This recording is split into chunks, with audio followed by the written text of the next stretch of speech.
الطيبين الطاهرين المعصومين أما بعد فقد قال الله تبارك في كتابه المبين وأصدق الصادقين وقوله الحق بسم الله الرحمن الرحيم إنا أعطيناك الكوثر فصل لربك وانحر إن شانئك هو الأبتر. اللهم صل على محمد وآل محمد. حضرات محترم وعزیزان قدر، میں نے آپ کے سامنے قرآن کی سب سے چھوٹی سورت کی تلاوت کی، جو قرآن کا سب سے معتبر سورہ مانا جاتا ہے اور جس کے لیے روایت میں ہے کہ جب اللہ نے اس سورے کو اتارا تو مشرکین کے خلاف اور کافروں کے خلاف اتارا، کیونکہ جب بت پرستی ہوتی تھی تو اس زمانے میں خانہ کعبہ میں بتوں کی بھرمار تھی اور لوگ شاعری بھی کرتے تھے اور شاعری کے انداز میں رسول اللہ کی مذاق بنایا کرتے تھے. تو اس لیے اللہ کی طرف سے یہ حکم ہوا، یہ وحی ہوئی رسول اللہ کو کہ میں جو اب سورت اتارنے جا رہا ہوں تم اس کو خانہ کعبہ کے دروازے پر چسپاں کر دیں.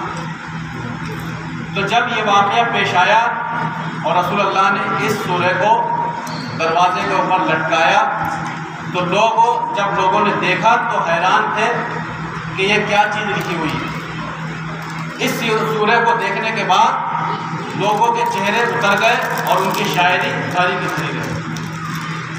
تو عزیزان محترم، یہ سورہ ایسا معتبر سورہ ہے کہ جس میں رسول اکرم کو ایسا تحفہ عنایت کیا گیا تھا کہ جس میں دو مخصوص چیزیں ہمارے رسول اکرم صلی اللہ علیہ وسلم کو عنایت کی گئی تھی. صلوات علیہ. اللہم صلی کیونکہ اس میں کوئی شک نہیں کہ رسول اکرم کو جو یہ تحفہ کثیر یعنی خیر کثیر عطا کیا گیا، اس میں دو ایسی چیز موجود ہیں کہ ایک تو حوض کوثر کہ جس کا ذکر رسول اکرم نے خود نے کیا کہ تم صراط مستقیم پر چلتے رہو اور مجھ سے حوض کوثر پر ملاقات کرو. دوسرا جو تحفہ ملا اس سورے کے ذریعے تو وہ رسول اکرم کو بی بی فاطمہ زہرا سلام اللہ علیہا کا اللہم صلی علی محمد وآل محمد. کیونکہ رسول اکرم کے دو بیٹے مکے میں ہوئے جن کا انتقال وہاں پر ہو چکا تھا، اور ایک بیٹا جن کا نام جناب ابراہیم تھا وہ مدینے میں پیدا ہوئے، ان کا بھی انتقال ہو چکا تھا. تو اب رسول اکرم کے یہاں پر اس کے بعد کوئی اولاد نہیں ہو رہی اور کوئی بیٹا بھی نہیں تھا. تو لوگ تانا کشی کرتے تھے اور کہتے تھے کہ رسول اب ابتر ہو گئے، یعنی سورہ کوثر میں ابتر کا ذکر ہے. ابتر یعنی بے اولادہ، جس کے کوئی اولاد نہ ہو. تو رسول اکرم کو اس سے تانا کشی کر کے ستایا کرتے تھے. تو پھر اللہ کی طرف سے جب یہ ندا آئی کہ اے رسول تم گھبراؤ نہ، ہم انہیں ایسا جواب دیں گے کہ تمہاری بیٹی سے ہی نسل چلائیں گے، بیٹی کی ضرورت نہیں پڑے گی. تو اللہ نے اس سورے کو نازل فرما کر رسول اکرم کی نسل جو ہے بی بی فاطمہ زہرا سے چلانے کے بعد تا قیامت تک یہ ثابت کر دیا کہ اب نسل فاطمہ رکنے والی نہیں ہے. بے شک بے شک. اس لیے اس سورہ کی اور قدر و منزلت بڑھ گئی. اسی لیے لوگوں میں جب یہ افواہ پھیلی اور یہ بات چیت اور ذکر ہوا کرتا تھا کہ رسول اکرم اب ان کے اولاد نہیں ہوگی، وہ ابتر ہیں، لیکن جب بی بی فاطمہ زہرا کا نزول ہوا اور پیدا ہوئی تو پھر جا کے اللہ نے یہ اجازت دے دی کہ اب جو ہے فاطمہ سے نسل رسول چلے گی. تو اس لیے جناب فاطمہ زہرا کو اللہ نے جب پیدا کیا تو یہ بتا دیا کہ میں اگر فاطر السماوات ہوں تو محمد کی بیٹی فاطمہ، یعنی فاطر السماوات یعنی آسمانوں کا خالق، آسمانوں کو بنانے والا، آسمانوں کا مالک، اسی لیے فاطمہ کو انسانوں کا مالک بنا دیا، یعنی فاطمہ کی نسل چلا کر یہ بتا دیا کہ تا قیامت تک فاطمہ کا سلسلہ ٹوٹنے والا نہیں۔ صلوات محمد۔ اللہم صلی علی محمد وآل محمد۔ نعرہ حیدری۔ تو اپنی بیٹی جناب فاطمہ سے رسول اکرم کو اتنی محبت، اتنی لگاوٹ تھی کہ لوگوں نے جب سوال کیا کہ یا رسول اللہ عورتوں میں سب سے زیادہ آپ کے کون قریب ہے، تو رسول اکرم صلی اللہ علیہ وسلم فرماتے ہیں کہ میری بیٹی بیوی فاطمہ جو ہے وہ مجھ سے سب سے زیادہ نزدیک اور قریب ہے۔ اسی طرح مردوں نے پوچھا تو رسول اکرم نے فرمایا کہ سب سے نزدیک میرے لیے میرے جو سب سے زیادہ قریب ہے وہ میرا علی مرتضیٰ ہے۔ اسی لیے اللہ نے بھی یہ طے کر دیا کہ علی کو فاطمہ کے لیے پیدا کیا اور فاطمہ کو علی کے لیے پیدا کیا۔ اللہم صلی علی محمد۔ رسول اکرم بھی فرماتے ہیں کہ اگر فاطمہ نہ ہوتی تو علی کا کوئی کفو نہ ہوتا، اور علی نہ ہوتے تو فاطمہ کا کوئی کفو نہ ہوتا۔ اس لیے جناب فاطمہ زہرا سلام اللہ علیہا کی جب شادی کا وقت آیا تو لوگوں نے دو جو ہے رشتوں کے انبار لگا دی، لیکن اس میں کثرت جو تھی دشمنان اہل بیت، کیونکہ جو مومنین تھے یا اہل بیت کے چاہنے والے تھے ان میں اتنی جسارت نہیں تھی کہ بی بی فاطمہ کا رشتہ بھیج دیں، کیونکہ انہیں معلوم تھا کہ بی بی فاطمہ صرف علی کے لیے اتاری گئی اور علی جو ہے بی بی فاطمہ کے لیے، اسی لیے عرش اعظم پر اللہ نے بی بی فاطمہ اور حضرت علی علیہ السلام کا جوڑا مقرر کر دیا تھا۔ اور جب رسول اکرم کو جناب فاطمہ زہرا کی شادی کا خیال آیا تو پھر حضرت علی علیہ السلام سے سوال کیا کہ میں تمہاری شادی اپنی لڑکی بیٹی سے کرنا چاہتا ہوں، تمہارا کیا خیال ہے؟ حضرت علی علیہ السلام رسول اکرم کے سامنے اف نہیں کیا کرتے، فرمایا کہ جیسا آپ کا خیال میں ہر دم تیار ہوں۔ اسی لیے اللہ کی طرف سے ایک نظام رکھا گیا، ایک انتظام کیا گیا۔ اللہ نے رسول اکرم پر وحی کی کہ اے رسول بے سروات اللہم صلی علی محمد وآل محمد۔ نعرہ حیدری حیدری حیدری، نعرہ سلوان۔ تو رسول اکرم نے جب بی بی فاطمہ زہرا کی شادی کا سوال رکھا تو اللہ نے یہ وحی کی کہ یا رسول اللہ ہم ایسا انتظام کرنا چاہتے ہیں کہ لوگوں کی نظروں میں فاطمہ کی فضیلت اور بلند تر ہو جائے۔ ماشاءاللہ۔ تو اللہ نے ستارہ زہرہ کو آسمان سے چلانے کی سوچی تو رسول اکرم کو ہدایت دی کہ سب میں یہ اعلان کر دیں کہ جس کے گھر پر یہ زہرہ ستارہ اترے گا اسی سے عقد فاطمہ ہوگا۔ تو ستارہ آسمان سے چلتا ہے، بی بی فاطمہ کی نظر اس ستارے پر لگی ہوئی ہے، تو بی بی فاطمہ جب اس ستارے کو دیکھتی ہے تو وہاں سے اللہ کا نام لیتی ہیں اور فرماتے ہیں کہ اللہ اکبر اللہ اکبر اللہ اکبر۔ اتنی بار اللہ اکبر کا ورد کیا کہ 34 بار پہنچ چکا تھا۔ تو ستارہ جناب فاطمہ زہرا کے گھر پر اترنے کے بعد گردش کرنے لگا، چکر لگانے لگا، طواف کرنے لگا اور وہاں پر سجدہ ریز بھی ہوا۔ تو جب تک وہ ستارہ گردش کرتا رہا تو پھر جناب فاطمہ زہرا فرماتے ہیں کہ الحمدللہ الحمدللہ الحمدللہ۔ تو یہ الحمدللہ کا پھر 33 مرتبہ شمار ہوا۔ اس کے بعد ستارہ پھر آسمان کی جانب چلتا ہے، اور جب آسمان کی جانب چلتا ہے تو پھر بی بی فاطمہ فرماتی ہیں کہ سبحان اللہ سبحان اللہ سبحان اللہ، سبحان اللہ کا ورد اتنا کرتی ہیں کہ 33 مرتبہ شمار ہوتا ہے۔ اللہ نے کہا کہ اے فاطمہ، اگر تم نے میرا نام لیا ہے، میری ثنا کی ہے، تو میں اسے تا قیامت تک برقرار رکھوں گا اور ہر انسان کا فرض کر دوں گا کہ اگر نماز پڑھیں گے تو نماز میں جب تک فاطمہ کی تسبیح نہیں پڑھیں گے تو تمہاری نماز اتنی ثواب کے لائق نہیں ہوگی، لیکن اگر تسبیح پڑھیں گے تو ثواب میں اور اضافہ ہو جائے گا۔ نماز قبول ہونے کے بعد جو ثواب کا اضافہ ہوگا تسبیح فاطمہ زہرا سے ہوگا۔ صلوات دیجیے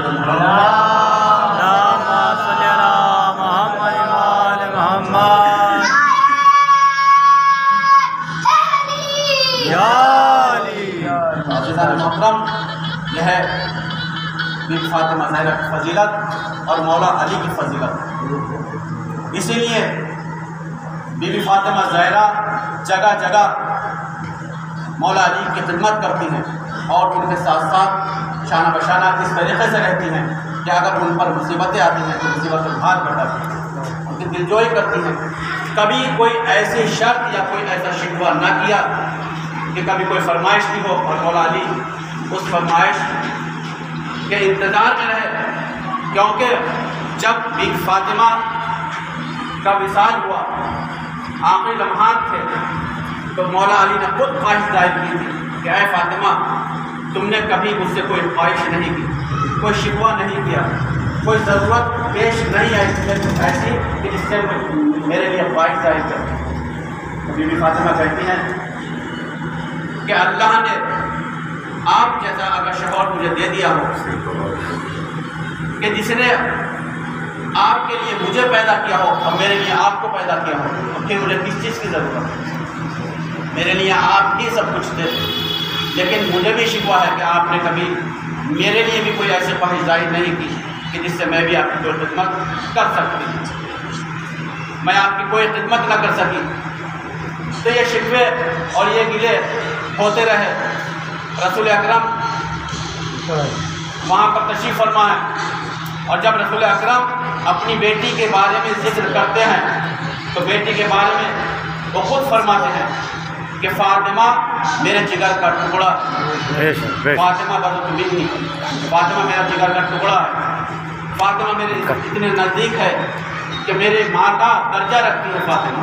کیونکہ جب بی بی فاطمہ رسول اکرم کے سامنے تشریف لاتی تھی تو رسول اکرم تعظیم کے لیے ہو جائے گا۔ صلوات اللہم صلی علی محمد وآل محمد یا علی۔ محترم، جناب فاطمہ نے جب دیکھا کہ مولا علی کے خلاف لوگ اتنے کھڑے ہو چکے ہیں، اتنے تیار ہو چکے ہیں کہ لوگ ان کے گلے میں رسیاں باندھ کر بازار و کوچوں میں کھینچتے ہیں، تو بی بی فاطمہ نے خود کہا کہ اے ظالمو، ابو الحسن کو چھوڑ دو ورنہ میں اپنے سر کے بال کھول دوں۔ عزیزو، وہ وقت آپ یہ سوچے کیسے مصیبت کا وقت ہوگا، کیونکہ ظالموں نے جناب فاطمہ زہرا پر اتنے مظالم ڈھائے ہیں کہ یہ بیوی اتنی مظلوم ہے کہ جس کے اوپر دروازہ بھی گرایا گیا، جس کے گھر میں آگ بھی لگائی گئی، جس کے شکم میں پلتا ہوا بچہ جناب محسن ان کی شہادت پیش آئی۔ تو اسی فاطمہ نے جب مولا علی کی خلافت کا وقت آیا اور ان کے خلاف خلافت حاصل کرنے والوں نے خلافت حاصل کر لی، تو جناب فاطمہ زہرا سلام اللہ علیہ نے خود احتجاج کیا اور خلافت دلانے کے لیے زیادہ سے زیادہ کوشش کی، کیونکہ خلافت کے حامی جو تھے صرف اہل بیت نہیں تھے، اس میں صحابی رسول جو مدبر یعنی بڑے بڑے صحابی رسول تھے وہ بھی موافق تھے اور مولا علی کو حقدار سمجھتے تھے خلافت کا۔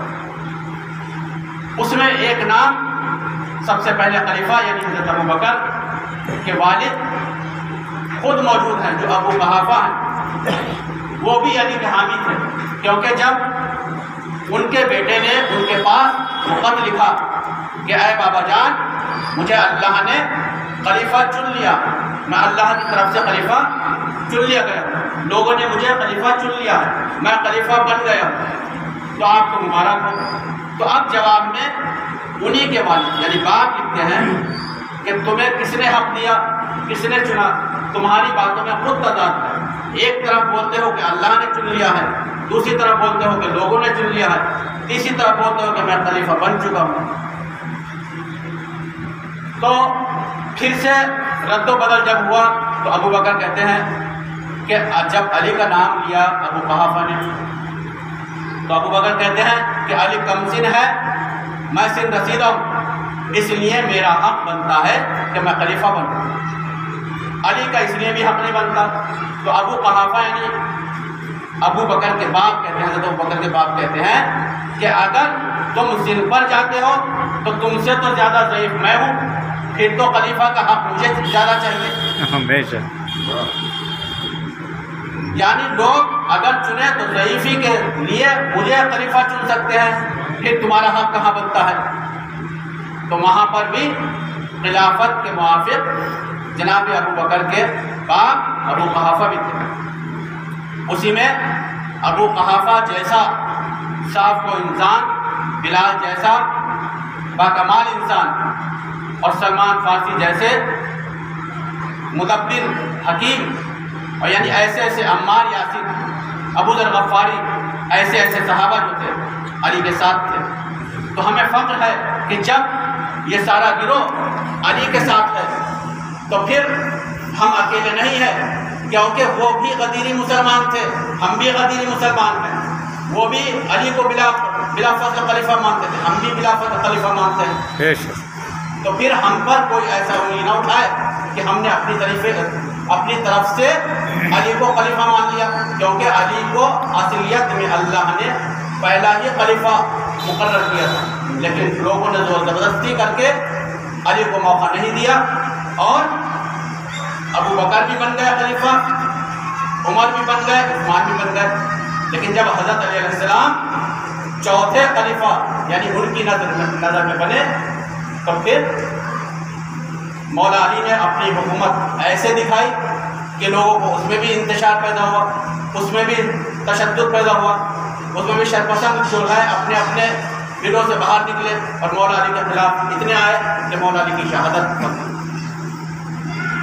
میرا عزیزو، جب ہم مولا علی کے بارے میں پڑھتے ہیں یا بی بی فاطمہ زہرا کے بارے میں پڑھتے ہیں تو ہمیں ان کی فضیلتیں اتنی نظر آتی ہیں کہ اگر ہم شمار کریں تو اگر زمین کاغذ بن جائے اور سارے درخت قلم بن جائے اور سارا سمندر کا پانی روشنائی بن جائے اور لکھنے والے سارے فرشتے بیٹھ جائیں تو جب بھی ان کے یعنی مولا علی اور بی بی فاطمہ کی فضائل نہیں لکھتے۔ صلوات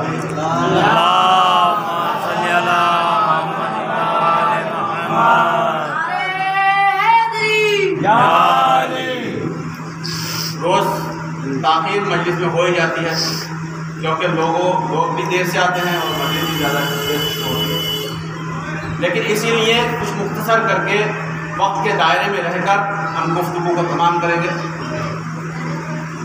تو عزیزان محترم، جب رسول اکرم کا آخری وقت آیا تو بی بی زہرا گریہ فرمانے لگی۔ تو رسول اکرم نے کہا کہ اے میری بچی، اے میری بیٹی، اے میری لختی جگر، تم گریہ نہ کرو، تم تو فخر کرو کہ تم ایسے خاندان سے ہو کہ جس نے اللہ نے ہمیں ایسے خاندان میں مبعوث کیا ہے کہ ایسی ایسی ہستیاں ہیں کہ جن کا اگر تمہیں معلوم پڑے تو تم اپنے اوپر خود فخر کرو، کیونکہ اللہ نے جس خاتم الانبیاء کو مبعوث کیا وہ ہمارے خاندان یعنی تمہارے خاندان کا، میں تمہارا بابا محمد مصطفیٰ صلی اللہ علیہ وسلم۔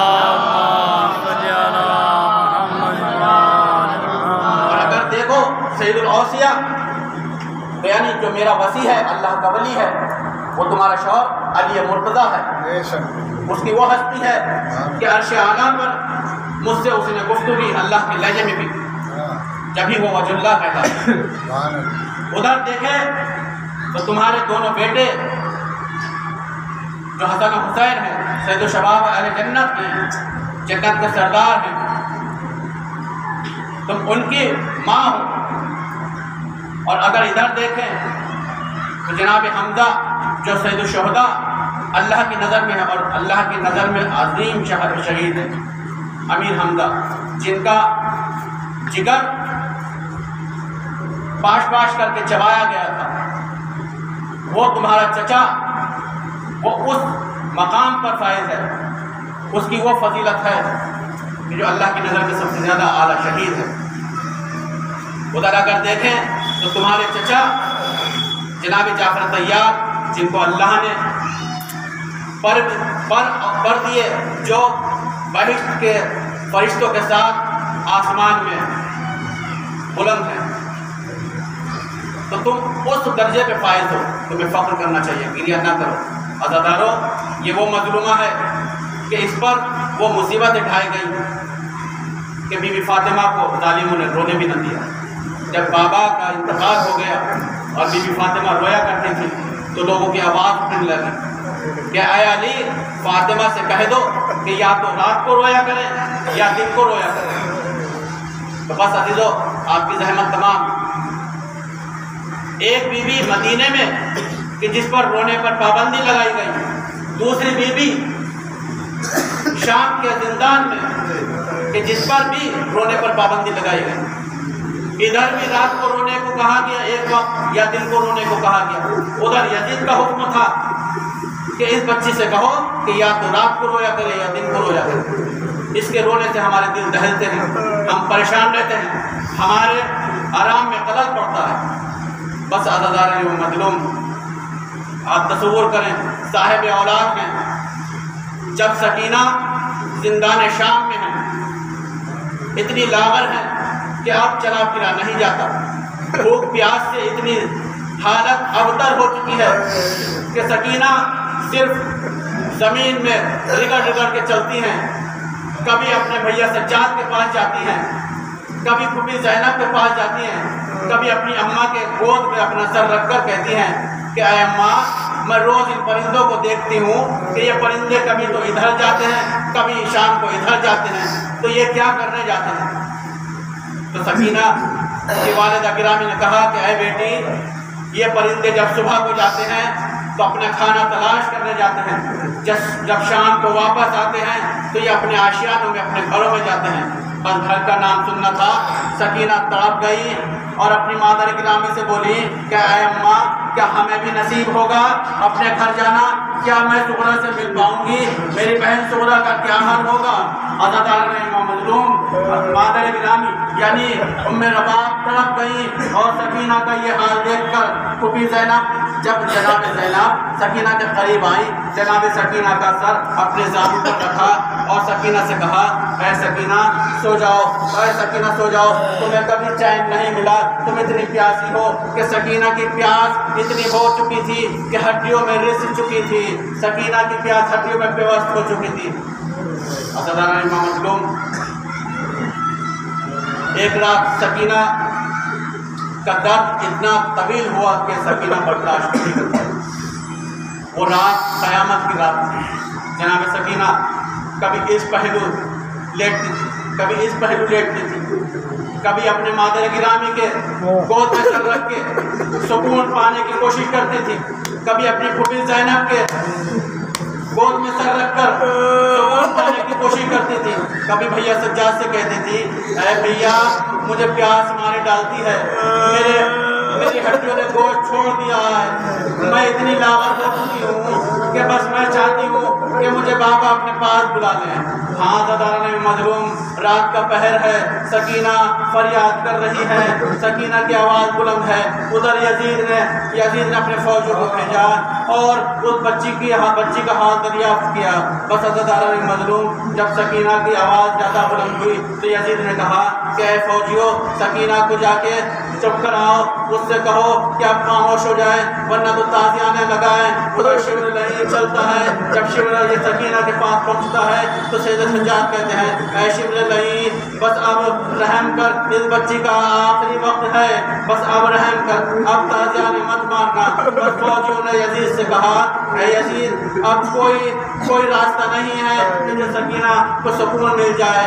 بس عزادار مظلوم، جب سکینہ زیادہ بلک بلک کر رونے لگی تو یزیدی فوج نے کہا، یزیدی سپاہیوں نے کہا کہ ایک راستہ ہے، اگر تو اسے استعمال کر لے تو شاید سکینہ کو کچھ تسکین مل جائے۔ تو یزید نے کہا کہ ہاں بتاؤ کون سا راستہ ہے؟ تو یزید نے کہا بتاؤ کون سا راستہ ہے؟ تو فوجی بولتے ہیں، فوجی کہتے ہیں کہ اے یزید، تیرے خزانے میں سکینہ کے باپ کا سر موجود ہے، اگر تو اس کے باپ کا سر اس تک پہنچا دے تو شاید سکینہ کو سکون مل جائے، سکینہ اپنا بابا کا سر دیکھ کر تسکین پا لے۔ بس مظلوم یزید کے دماغ میں بات آ گئی، یزید نے سر اقدس امام حسین کو زندان شام میں بھیجا۔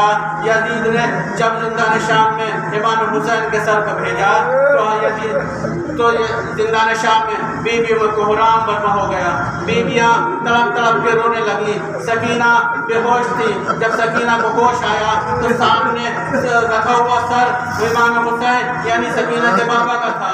بس سکینہ نے جب اپنے بابا کا سر دیکھا تو فوراً اپنا رخسار اپنے بابا کے رخسار پر رکھ دیا اور بیان فرمانے لگی، اے بابا جب کہاں تھے جب میرے تازیاں آنے لگے، اے بابا جب کہاں تھے جب میرے گوشوارے چھینے گئے، اے بابا جب کہاں تھے جب میرے تماچے لگے۔ بس آزاداران مظلوم اسی اثنا میں سکینہ کی آواز خاموش ہو گئی۔ ادھر بی بی زینب سکینہ کے پاس جاتی ہیں اور سکینہ کو ہلاتی ہیں تو سکینہ کوئی جنبش نہیں کرتی۔ سید سجاد کو آواز دیتی ہیں، اے بیٹا سجاد، سکینہ کو دیکھنا کیا ہوا۔ جب جناب سید سجاد آتے ہیں اور سکینہ کا بازو ہلاتے ہیں تو اب فرماتے ہیں، اے پھوپھی اماں، ہماری سکینہ کی روح جنت کو پرواز کر گئی، سکینہ پیاسی مر گئی۔ آج سکینہ بابا کی جان تھی، بابا کے پاس چلی گئی۔ انا للہ و انا الیہ راجعون۔ گزن بخدا